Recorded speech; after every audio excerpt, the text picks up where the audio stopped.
வலுவிழந்து இடிந்து விழும் தருவாயில் அபாயகரமான நிலையில் காட்சியளிக்கும் ராவத்தநல்லூர் ஊராட்சி மன்ற அலுவலக கட்டிடம். பள்ளி குழந்தைகளின் நலன் கருதி புதிய ஊராட்சி மன்ற அலுவலக கட்டிடம் கட்ட தமிழக அரசுக்கு அப்பகுதி பொதுமக்கள் கோரிக்கை.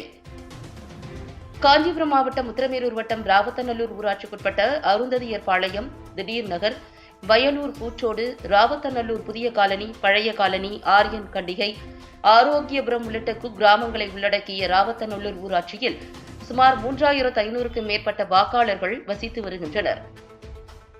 திமுக தலைமையிலான அரசு பொறுப்பேற்று கடந்த 4 ஆண்டுகளில் ஒவ்வொரு ஊராட்சியில் ஊராட்சிக்கு தேவையான கட்டிடங்கள் மற்றும் பல்வேறு தேவைகளுக்கான அரசு கட்டிடங்கள் கட்டப்பட்டு வருகின்றன. இந்நிலையில் ராவத்தநல்லூர் ஊராட்சி மன்ற அலுவலக கட்டிடம் சுமார் 40 ஆண்டுகளை கடந்துள்ள நிலையில் மிகவும் பழுதடைந்து இடிந்து விழும் தருவாயில் காட்சியளிக்கிறது. இக்கட்டிடத்தில் பக்கவாட்டு சுவர்களில் கான்கிரீட் கம்பிகள் பழுதடைந்து துருப்பிடித்த நிலையில் இரும்பு கம்பிகள் கட்டிடத்தை ஒட்டியுள்ள அரசு பள்ளியின் அருகே கை தொடும் தூரத்தில் உடைந்து தொங்கிக் கொண்டிருக்கிறது.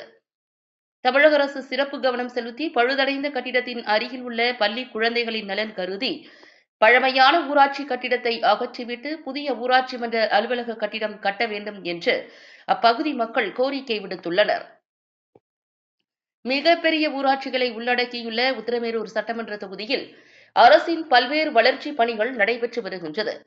ஒவ்வொரு ஊராட்சியில் ஊராட்சிக்கு தேவையான கட்டிடங்கள் மற்றும் பல்வேறு தேவைக்கான கட்டிடங்கள் கட்டப்பட்டு வருகின்றன. இந்நிலையில் இங்கு செயல்பட்டு வரும் ஊராட்சி மன்ற அலுவலகம் பழமையான கட்டிடம் என்பதால் அவ்வப்போது மேற்கூரைகள் இடிந்து விழுகின்றன. இதனால் பழமையான ஊராட்சி மன்ற கட்டிடத்தை அகற்றிவிட்டு புதிய ஊராட்சி மன்ற அலுவலக கட்டிடம் கட்ட வேண்டும் என்று அப்பகுதி மக்கள் கோரிக்கை விடுத்துள்ளனர். கிராம மக்கள் கோரிக்கை மனுக்கள் அளிக்கவும், வீட்டு வரி, குடிநீர் கட்டணம் உள்ளிட்ட அரசு அலுவலர் தொடர்பாகவும் அலுவலகத்திற்கு வந்து செல்கின்றனர். மழைக்காலத்தில் தண்ணீர் வேகமாக கட்டிடத்தின் மேல் தளங்களில் வடிகின்றது.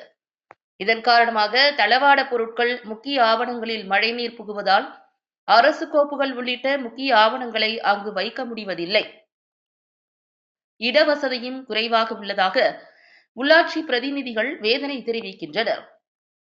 பொதுமக்கள் அலுவலகத்திற்கு வந்து செல்லவும் சிரமமாக உள்ளதால் உத்திரமேரூர் தொகுதி சட்டமன்ற உறுப்பினர் மேம்பாட்டு திட்டத்தின் கீழ் நிதி ஒதுக்கீடு செய்து பழைய ஊராட்சி மன்ற கட்டிடத்தை இடித்து அகற்றி மக்கள் பயன்பாட்டிற்கு புதிய கட்டிடம் கட்டப்படுமா என்று அப்பகுதி பொதுமக்கள் எதிர்பார்த்து காத்து கிடக்கின்றனர்.